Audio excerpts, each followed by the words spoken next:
everyone! Welcome back to my channel, or welcome to my channel if bago pa lang kayo.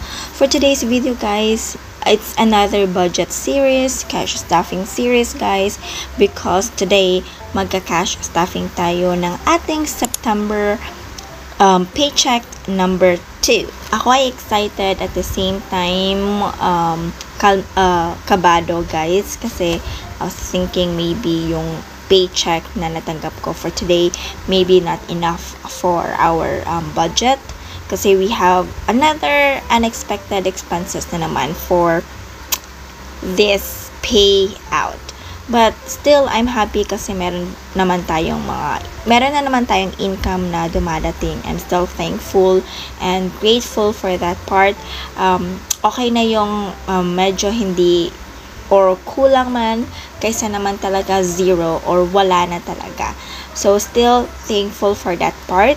So today guys, I earned a 12,700 pesos for this paycheck, and then for my partner it's 8,000.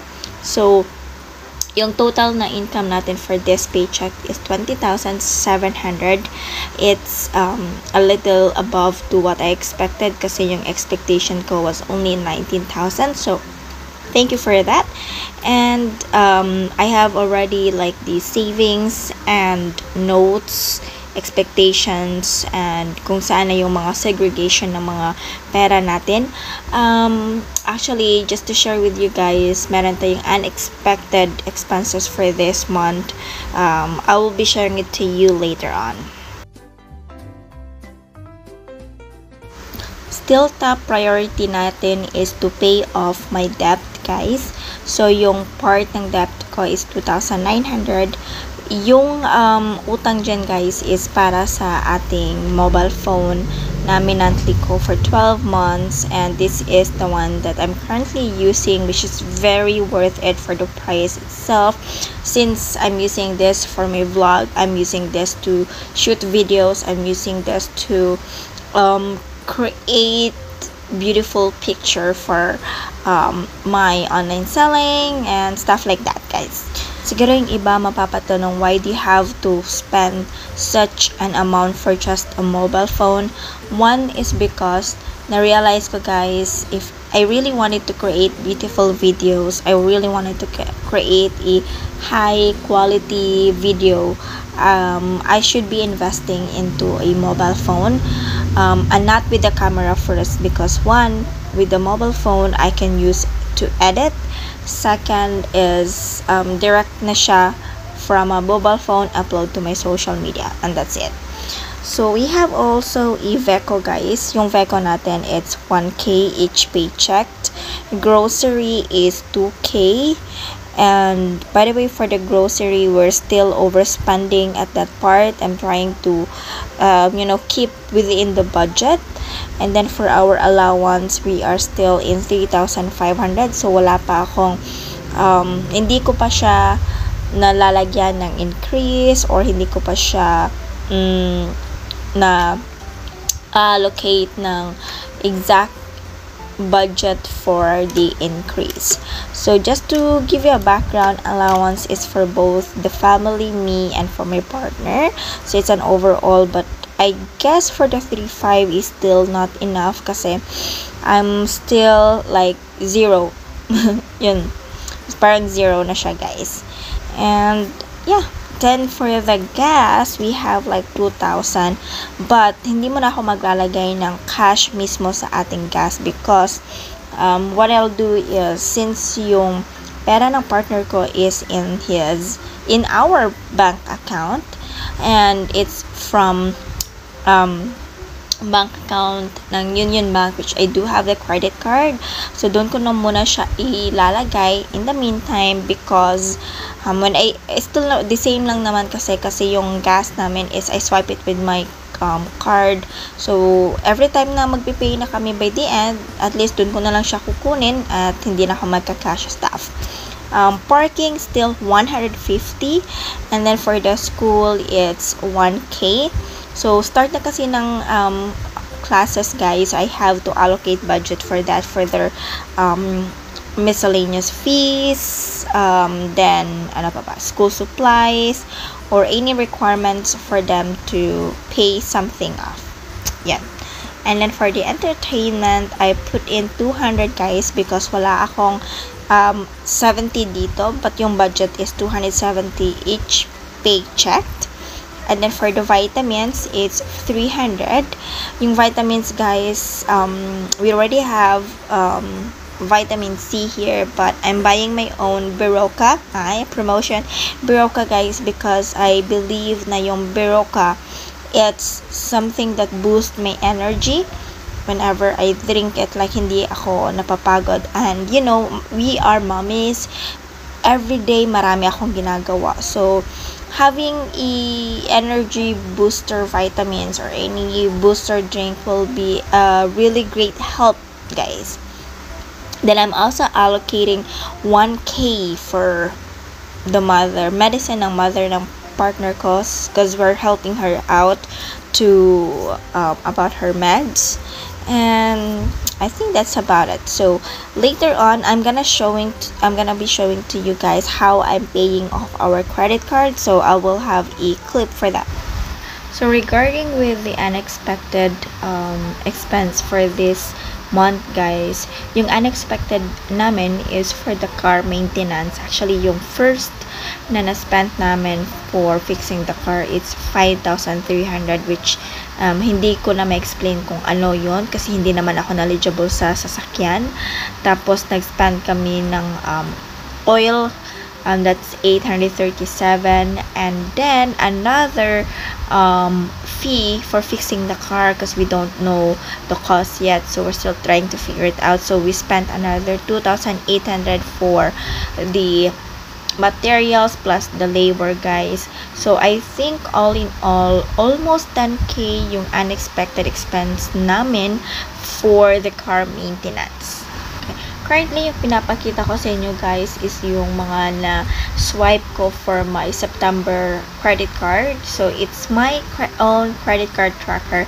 By the way, yung month dyan, hindi ko siya na-update. It's supposed to be September, not for August guys. So as you can see, meron ako dyang date, description, amount, and then yung status. So to give you a background about the status guys, it means paid ko ba siya in cash or paid ko ba siya through card, meaning kung sa card man is meaning nasa bank account namin siya, and then I'll just have to transfer it to pay the credit card. Ganun yung concept ko. So as you can see, meron ako mga allocated na budget guys.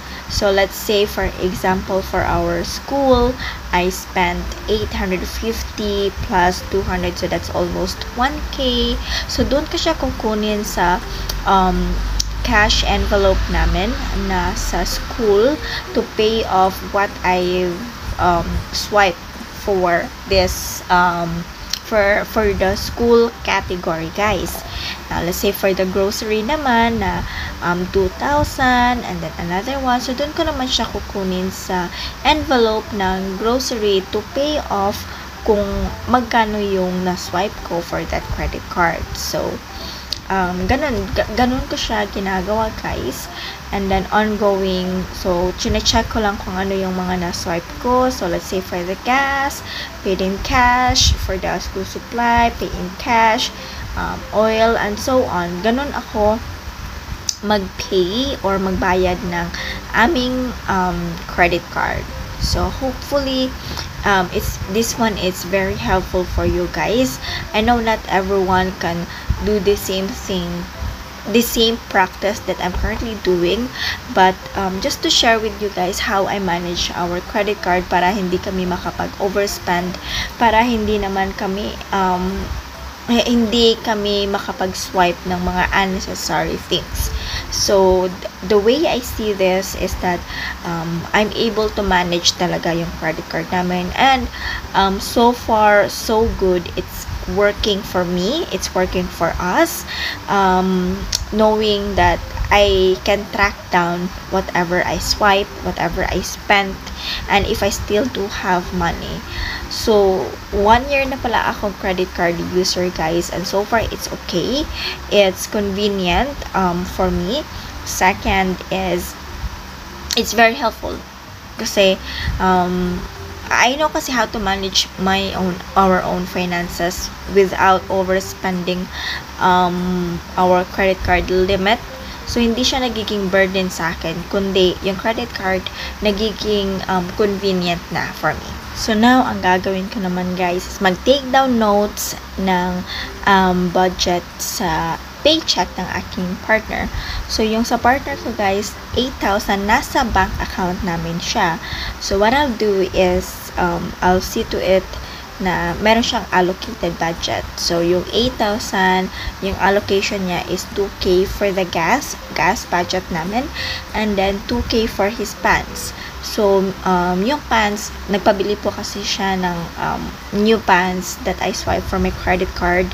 That's worth 2K for the 2 items. So, for you, siguro, I'm not sure if yung 2K, it's a little bit expensive ha, kasi hindi ako medyo familiar sa mga guys na mga suote. I don't know if that's, but for me, siguro worth it siya kasi he is good looking to what he choose with the design and with the style sa kanyang pants. Next is with the savings. So, allocated natin dyan emergency funds for 1K and then 2K for the car insurance guys. I know that you siguro na-notice niyo previously that Val, meron ka namang na-allocate na 2K for the car insurance last time. Actually, yung na-allocate ko na 4K for that specific budget, na-spend ko siya for the car maintenance guys, because it was really unexpected and I really need the funds. And then yung car insurance namin, car permits namin guys, for renewal is October pa naman. So, ginamit ko muna siya to pay off that car maintenance kasi sobrang bigat ng 10K and I didn't prepare for that certain things to happen. So, lesson learned, dapat meron akong allocated na car maintenance budget for the next time. So, I have here, if you notice guys, na meron akong calendar na what I spent planner. So, everyday guys, sina-chat down ko kung ano yung mga na-spend ko on a specific days para by the end, I have i-reporting ko ano yung mga nagagasto ko each day, saan category ako na overspend, saan category ako kailangan mag-adjust ng budget for next time. And I think that's it for today's video guys. Thank you so much for joining me, and let me know if how far have you come with your budgeting. Let's not talk about savings first kasi wala failed ako sa parting savings. So, let's talk about that later on, or let's talk about it next time. So, let me know how far or how good you are with your budgeting, if you are within your budget or meron kayong overspend then. Thank you so much for joining. Please do not forget to like, subscribe, and share this video if you feel na meron kang mga friends, family na nangangailangan. Thank you, and I'll see you next time guys. Bye!